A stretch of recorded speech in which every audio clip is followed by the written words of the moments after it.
Notification सबसे पहले आपको मिले और प्रिय दर्शकों आप उसका फायदा उठा सकें, तो शुरू करते हैं आज की यह प्यारी सी कहानी। यह प्यारा सा वीडियो प्रिय दर्शकों, किसी जंगल में सरोवर के किनारे एक वृक्ष पर तोता और मैना का जोड़ा रहा करता था। वह तोता और मैना अपने जीवन में बड़े सुखी थे। दोनों पति पत्नी को जीवन में किसी चीज का कोई दुख नहीं था। वह दोनों एक दूसरे से बड़ा प्रेम करते थे। तोता हर रोज जाता और अपनी पत्नी मैना के लिए अलग अलग प्रकार के दाना पानी लेकर के आता। मैना भी अपने पति तोता से बेइंतहा मोहब्बत करती थी। प्रिय दर्शकों, एक दिन की बात है, मैना गर्भवती हो जाती है। वह दोनों तोता और मैना अपनी संतान के आने की खुशी में बड़े प्रसन्न थे, बड़े खुश थे। प्रिय दर्शकों, ऐसे ही कई दिन गुजरते हैं और मैना का प्रसव काल नजदीक आ जाता है। तब मैना अपने पति तोता से कहती है कि पिया जी, अब मेरा प्रसव काल आने वाला है। अब मैं अपने बच्चों को जन्म दूंगी, परंतु मैं यह सोचकर चिंतित हूँ। मेरा मन इस बात से बड़ा व्याकुल है कि हमारी औलाद हमारे बुढ़ापे में हमारा सहारा बनेगी या हमें दर दर के ठोकरे खाने पड़ेंगे। कहीं ऐसा ना हो कि जिस औलाद के आने की खुशी में हम इतने प्रसन्न हैं, वह हमारे बुढ़ापे में जाकर हमें अपने ही घोंसले से निकाल दे और हमें बुढ़ापे में दर दर के ठोकरे खाने पड़े। प्रिय दर्शकों, तोता मैना की ऐसी बातें सुनकर कहता है कि प्रिय, तुम चिंता ना करो, हम हमारे बच्चों को अच्छे संस्कार देंगे, इतने अच्छे से उनकी परवरिश करेंगे कि वह हमारे बुढ़ापे में हमारा सहारा बनेंगे और हमारी खूब सेवा करेंगे। तब मैना कहती है कि पिया जी, हमें ऐसे कौन से संस्कार, ऐसी कौन सी बातें अपनी औलाद को सिखाना चाहिए कि वह बुढ़ापे में हमारा सहारा बने, हमारी सेवा करे। प्रिय दर्शकों, तब तोता कहता है कि प्रिय मैना, तुम अपना मन व्याकुल ना करो, मैं तुम्हें एक बहुत ही अच्छी कहानी सुनाता हूँ। उस कहानी से तुम्हें पता चलेगा कि कौन सी औलाद बुढ़ापे में माँ बाप को दुख देती है और कौन सी औलाद माँ बाप के बुढ़ापे का सहारा बनती है। अंत में मैं तुम्हें ऐसी 3 बातें बताऊंगा, जो भी मनुष्य इन 3 बातों को समझ लेता है और अपने जीवन में इन 3 बातों का पालन करता है, तो उसकी औलाद कभी बुढ़ापे में उसे दुख नहीं देगी, कभी अपने माता पिता को घर से नहीं निकालेगी और उस मनुष्य को अपने बुढ़ापे में दर दर के ठोकरे नहीं खाना पड़ेगा। प्रिय दर्शकों, तब मैना कहती है कि पतिदेव, आप जल्दी ही अपनी कहानी प्रारंभ करिए, मेरा मन बड़ा व्याकुल है, मैं आपकी कहानी पूरे गौर से और मन लगा करके सुनूंगी। प्रिय दर्शकों, तब तोता अपनी कहानी प्रारंभ करता है। तोता कहता है कि प्रिय, प्राचीन समय की बात है, किसी नगर में गंगाराम नाम का एक आदमी रहता था। गंगाराम जो था वह बुढ़ापे की दहलीज पर कदम रख चुका था। उसके पूरे शरीर पर झुर्रियां पड़ गई थी, शरीर की खाल सूखकर हड्डियों में लिपट गई थी। गंगाराम की पत्नी कुछ साल पहले संसार से अलविदा कह चुकी थी।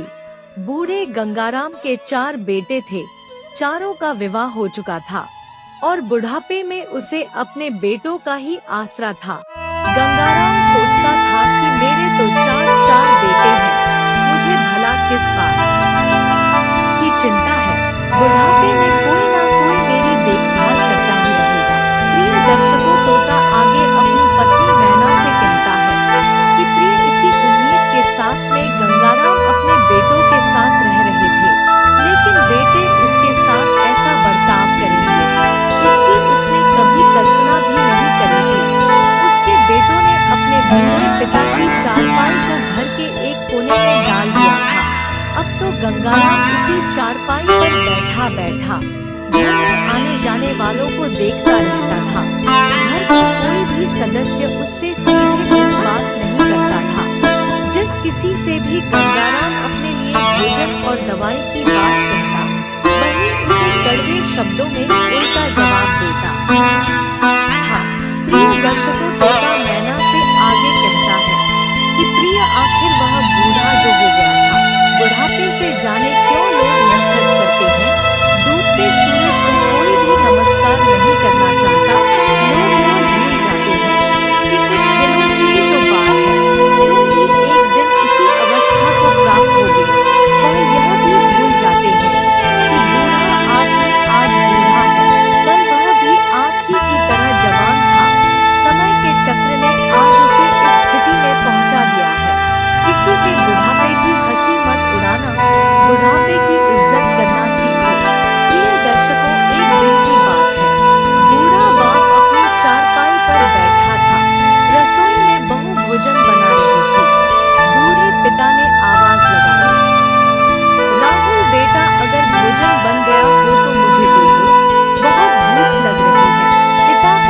के बोला, अरे बुड्ढे, तेरे पेट में क्या ज्यादा आग लगी है? अभी तक तो हम में से किसी ने भी भोजन नहीं किया है। पहले हम लोग खा लें, फिर आपको भी भिजवा देंगे। हर समय खाने को ही जीभ लपलपाती रहती है, ना काम का ना धाम का। खाने को सबसे पहले चाहिए। हम दिन रात काम करते हैं, मेहनत से पैसा कमा करके लाते हैं। अभी हमने कुछ खाया नहीं है और इसको बैठे बैठे भूख लगती रहती है। प्रिय दर्शकों, बेटे का ऐसा जवाब सुनकर बूढ़ा पिता शांत होकर बैठ गया। सोचने लगा, कितना अंतर होता है औलाद और बाप में। बाप कभी अपने बच्चों को छोड़कर पहले नहीं खाता, बच्चों को खिलाकर ही उसकी भूख मिट जाती है। मैं जब भी बाजार से कोई भी चीज लाता था तो सबसे पहले बच्चों को लाकर देता था, और मेरी पत्नी जब भोजन परोस कर लाती थी तो मैं सबसे पहले यही पूछता था कि बच्चों ने भोजन खाया कि नहीं। जब वह कहती थी कि हाँ, बच्चे खा चुके हैं, तब मुझे पूरी संतुष्टि होती थी और तब मैं भोजन करता था। लेकिन आज एक पिता बुढ़ापे की वजह से बेबस हो गया तो औलाद एक दिन भी स्वयं से पहले उसे खाना नहीं खिला पाई। माता पिता के बुढ़ापे में बेटे कितने बदल जाते हैं। प्रिय दर्शकों, तोता आगे अपनी पत्नी मैना से कहता है कि प्रिय गंगाराम के घर का यही हाल था। जब घर के सब लोग खाना खा लेते थे तब गंगाराम को भोजन दिया जाता था। घर में तोता पोती, बेटे बहुएं सब थे, लेकिन कोई भी उनसे प्यार से बात नहीं करता था। सब डांटते फटकारते रहते थे, सब उनसे दूर दूर भागते थे। कोई उनके पास बैठकर उनसे दो बातें नहीं करना चाहता था। बुढ़ापा भी कितना बेरहम होता है, लोग पास आने की बजाय दूर दूर भागते हैं। गंगाराम ने अपना सारा कारोबार तो अपने बेटों को सौंप दिया था। घर और जमीन को भी बेटों ने नहला फुसलाकर अपने अपने नाम करवा लिया था। उन्हें दिलासा देकर कुछ दिन सबने मिलकर उनकी खूब सेवा करी, झूठा प्रेम दिखाया। बूढ़े गंगाराम को लगा कि उसका परिवार इसी तरह उसकी सेवा करता रहेगा, इसलिए घर और जमीन भी बेटों के नाम करा दी थी। प्रिय दर्शकों, तोता कहता है कि प्रिय इंसान सबसे बड़ी भूल यहीं पर कर देता है। वह लोगों के दिखावटी प्रेम में फंसकर अपने हाथ कटा देता है, और जब उसे उसकी सबसे ज्यादा जरूरत होती है तो वह उस समय खाली हाथ होता है। फिर तो दर दर की ठोकर खाने और पछताने के अतिरिक्त उसके पास कोई चारा नहीं होता। आचार्य चाणक्य ने कहा है कि मनुष्य को अपनी सुरक्षा हेतु धन की रक्षा करनी चाहिए, धन से अधिक पत्नी की और पत्नी से अधिक स्वयं की रक्षा करनी चाहिए, क्योंकि बुढ़ापे में उसे अकेला भी रहना पड़ सकता है। यही हाल उस बूढ़े पिता गंगाराम का हो गया था। बेटे बहू मिलकर उन पर अत्याचार करते थे और उन्हें सब कुछ चुपचाप सहन करना पड़ता था। उन्हें अपनी बेइज्जती महसूस तो होती थी, पर कर भी क्या सकते थे। बुढ़ापा दिन पर दिन हावी हो रहा था। उनके बाल और नाखून जब ज्यादा बड़े बड़े हो जाते हैं तो वह अपने बेटों से उन्हें काटने को कहते थे। तब बेटे यह काम एक दूसरे पर डाल देते थे, पर करता कोई नहीं था। जैसे तैसे बूढ़ा पिता अपने नाखून स्वयं काटता, पर नाखून काटते समय उसके हाथ कांपते थे। कई बार तो वह जख्मी भी हो जाता था। गंगाराम सोचता है कि वाह बेटे, तुमने अपने बेटे होने का फर्ज खूब अच्छा निभाया है। जब तुम छोटे थे तब बड़े प्यार से हम तुम्हारे नाखून काटा करते थे, तुम्हें सजाया सवारा करते थे, सोचते थे कि हमारा बेटा सबसे अच्छा लगना चाहिए। परंतु आज बुढ़ापे में जब हम इस लायक नहीं हैं कि खुद अपना ध्यान रख सकें, तो तुम हमारे प्यार का अच्छा सिला दे रहे हो। अच्छा हुआ जो तुम्हारी माँ पहले ही इस दुनिया को छोड़कर चली गई। अगर वह तुम्हारा ऐसा रूप देखती तो उसके लिए बुढ़ापा काटना मुश्किल हो जाता। प्रिय दर्शकों, ऐसी बातें सोच सोच कर गंगाराम रोता रहता है। उसकी आंखों से आंसू की धारा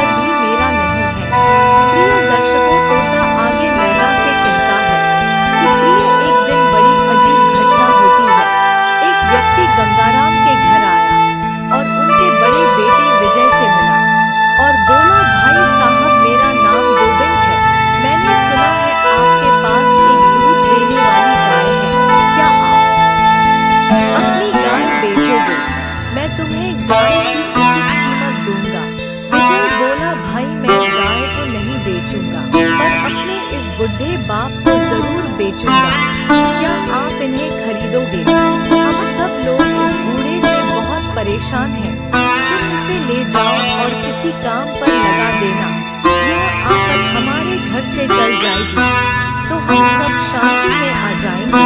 प्रिय दर्शकों, एक बेटे की ऐसी बात सुनकर वह आदमी बड़ी हैरत से उस बूढ़े पिता की ओर देखता है। वह बूढ़ा आदमी लाचार सा बेबस सा चारपाई पर बैठा हुआ था और उनकी ओर देख रहा था। गंगाराम को देखकर उस आदमी ने विजय से पूछा कि आप इस बुढ़े को कितने में बेचोगे? गाय नहीं मिली तो कोई बात नहीं, मैं इन्हें ही खरीद ले जाऊंगा। यह सुनकर गंगाराम का बड़ा बेटा संजय बड़ा हैरान था। सोचने लगा, अरे मैंने तो यूं ही गुस्से में इससे कहा था, पर यह तो सचमुच इस बुढ़े को खरीदने को तैयार हो गया, यह तो और भी अच्छी बात है। तब विजय ने अपने बूढ़े बाप की कीमत मजाक मजाक में 60,000 रुपए रख दी। इससे पहले कि विजय और कुछ कह पाता, उस आदमी ने 60,000 रुपए गंगाराम के बड़े बेटे के हाथ में पकड़ा दिए और बोला, श्रीमान जी ये लो पैसे, और अब यह बूढ़ा मेरा हो गया। प्रिय दर्शकों, 60,000 रुपए देखकर उसका बड़ा बेटा विजय बहुत खुश हुआ। सोचने लगा कि इस बूढ़े को कोई 60,000 में खरीद लेगा, यह तो मैंने कभी सोचा ही नहीं था। वैसे भी यह हमारे किसी काम का नहीं था, ऊपर से हमारे परिवार पर बोझ बना हुआ था। विजय ने अपने तीनों भाइयों को यह बात बताई कि हमने पिताजी को 60,000 रुपए में बेच दिया है, इस बारे में तुम लोग क्या कहते हो? प्रिय दर्शकों, यह सुनकर उसके तीनों भाई भी अपने पिता को बेचने के लिए सहमत हो गए। कहने लगे, भाई तुमने यह काम अच्छा किया, इसके ऐसे जर्जर शरीर की सेवा अब कौन करेगा? पूरे दिन अपनी उल्टी सीधी हरकतों से घर गंदा करता रहता है, कौन इसे नहलाए धुलाए, कौन कपड़े बदले, कौन इसे दवाई खिलाए, इसे तो मौत भी नहीं आती। अगर कोई इसे खरीद कर ले जाता है तो हमारे लिए यह बहुत बड़ी खुशी की बात होगी। बेटों की यह बातें पिता चुपचाप सुन रहा था। बिकने की बात सुनकर उसका हृदय फट गया।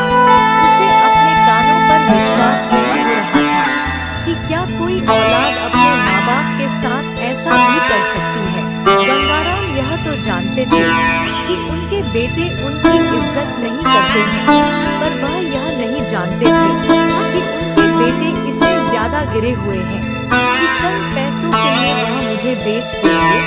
गंगाराम पूरी तरह से अपनी औलाद के लिए मर चुके थे। इससे पहले कि उसके बेटे उस आदमी से कहते कि तुम इस बुढ़े को ले जाओ, उससे पहले ही गंगाराम ने अपने कपड़ों को एक थैले में रख लिया और उस आदमी के साथ चल दिए कि चलो भाई तुम मुझे ले चलो। उनकी आंखें आंसुओं से भरी हुई थी, सोच रहे थे कि यहाँ से जाकर मैं मर ही जाऊंगा। उनको ऐसा लग रहा था जैसे एकदम से उनका सब कुछ खत्म सा हो गया। प्रिय दर्शकों, तोता आगे मैना से कहता है कि प्रिय धिक्कार है ऐसी संतान को जो जीवन देने वाले माँ बाप को ही किसी के हाथों बेच दे। बूढ़ा पिता लाचार सा उस आदमी के साथ चल पड़ा। वह व्यक्ति उस लाचार बूढ़े पिता को लेकर अपने घर पहुंचा। उसका बड़ा ही आलीशान घर बना हुआ था।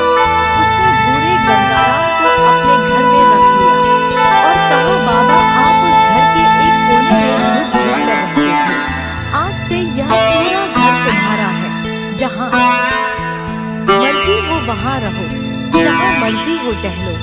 उसने अपनी पत्नी से भी कह दिया था कि बाबा तुम्हारे पिता तुल्य है, इनके खाने पीने में सेवा सत्कार में कोई कमी नहीं होनी चाहिए, मैं इन्हें एक नल से निकाल कर लाया हूँ।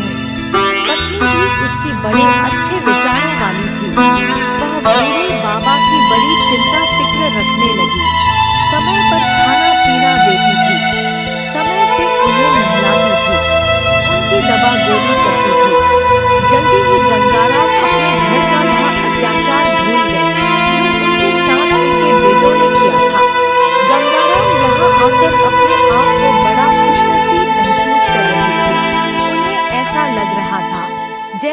अब उन्हें कोई सगा बेटा मिल गया हो। उस सज्जन व्यक्ति ने बूढ़े बाबा की सेवा में कोई कसर नहीं छोड़ी थी। मुंह के दांत निकल गए थे तो नई बत्ती सी लगवा दी, आंखों के लिए चश्मा बनवा दिया। धन्य है ऐसे सपूतों को जो दूसरों के पिता की भी अपने पिता की तरह सेवा करते हैं। बूढ़े गंगाराम के मन में उस नेक दिल इंसान के लिए ममता उमड़ने लगी, मानो उसने संसार की सारी खुशियां गंगाराम की झोली में उड़ेल दी हैं। वह व्यक्ति अपने काम से जब भी घर लौट कर आता था तो बूढ़े बाबा के लिए बाजार से कुछ ना कुछ खाने की वस्तु खरीद लाता था और बड़े प्यार से उन्हें अपने हाथ से खिलाता था। और जब बाहर जाता था तो उनसे पूछ कर जाता था कि वह उनके लिए बाजार से क्या लेकर आए। बाबा कहते, बेटा इस घर में लाकर तुमने मुझे सारी खुशियाँ दे दी है और भला मुझे बुढ़ापे में क्या चाहिए। जिस इज्जत को पाने के लिए मैं तरसता रहा वो इज्जत तुमने मुझे दी है, मुझे अब और कुछ नहीं चाहिए। गोविंद दिन भी उन्हें कुछ ना कुछ लाता रहता था, कभी जूते, कभी कपड़े, कभी घड़ी। बाबा उसके व्यवहार से बहुत खुश रहते थे। कभी कभी तो उनकी आंखों में आंसू भी आ जाते थे जब वह उसकी सेवा देखते और अपने बेटों का वह अत्याचार याद करते थे। छुट्टी वाले दिन गोविंद अपने परिवार के साथ बाबा को बाहर घुमाने ले जाता। बाबा पहले हर समय मौत को पुकारते रहते थे, लेकिन अब उन्हें जीने की इच्छा बढ़ चली थी। प्रिय दर्शकों, तोता आगे अपनी पत्नी से कहता है कि प्रिय, एक दिन गंगाराम ने उस व्यक्ति से पूछा, बेटा जब मेरे बेटे ने तुमसे मुझे बेचने की बात कही थी तो तुमने इनकार क्यों नहीं किया। क्या सोचकर तुम मुझे खरीदने को तैयार हो गए और इस तरह अपने घर में रखकर मुझे एक पिता की तरह मान सम्मान देने लगे। ऐसा क्यों कर रहे हो। आज के समय में ऐसा होते देखना मैं एक सपना समझता हूँ। तब उस व्यक्ति ने बताया, बाबा जब आपके बेटे ने आपको बेचने की बात मुझसे कही मैं तभी समझ गया था कि वह उस घर में आपके साथ अच्छा व्यवहार नहीं करते होंगे। जो औलाद माँ बाप की बोली लगा दे वह कितनी छोटी सोच वाली हो सकती है। तभी मैंने निश्चय किया था कि आपकी मनमानी कीमत देकर मैं आपको उस नर्क से निकाल ले जाऊंगा। ऐसी औलाद की छाया भी नहीं पड़नी चाहिए। मुझे पता है बचपन में ही मैंने अपने पिता को खो दिया है। उनके जाने के बाद मैं अकेला हो गया हूँ। पिता के बिना संतान का क्या जीवन होता है मैं भली भांति देख चुका हूँ। पिता संतान का सुरक्षा कवच होता है, अपने जीते जी संतान पर दुख नहीं आने देता। पिता के रहते औलाद स्वयं पर बोझ नहीं महसूस करती। मैं नहीं चाहता था कि एक पिता कलयुगी बेटों के अत्याचारों में झुलसता रहे और पिताओं का अपने बेटों पर से विश्वास उठने लगे। मैं साबित करना चाहता था कि दुनिया में ऐसे बेटे भी होते हैं जिन पर पिता को गर्व होता है। ऐसे बेटे नहीं जिनसे पिता तंग आकर अपने लिए मौत मांगे। बेटा पिता का दूसरा जन्म होता है और जो बेटा अपने पिता की कदर नहीं कर सकता उसके जीवन को धिक्कार है। ऐसी औलाद का तो ना होना ही ठीक है। मैं उस विश्वास को मरने नहीं देना चाहता था जो एक पिता अपनी संतान को पालते हुए देखता है कि किसी दिन मेरे बेटे मेरा सहारा बनेंगे। मैं आपका सहारा बनकर आपके विश्वास को जीवन भर जीवित रखना चाहता हूँ। उस बेटे की ऐसी बात सुनकर गंगाराम भावुक हो गए और बेटा कहकर उसके गले से लिपटकर रोने लगे। प्रिय दर्शकों, इस प्रकार गंगाराम अपनी बची कुची आयु को बहुत खुशी के साथ गोविंद के घर में जीने लगे। एक पिता के विश्वास की जीत हुई और उन नालायक बेटों का क्या होगा वह तो उन्हें बुढ़ापे में ही पता चलेगा जब उनकी औलाद उनके साथ वैसा ही व्यवहार करेगी। प्रिय दर्शकों, तोता आगे मैना से कहता है कि प्रिय, यदि कोई मनुष्य चाहता है कि उसके बेटे कभी ऐसा व्यवहार न करें तो याद रखना इन 3 बातों को शुरू से अपना कर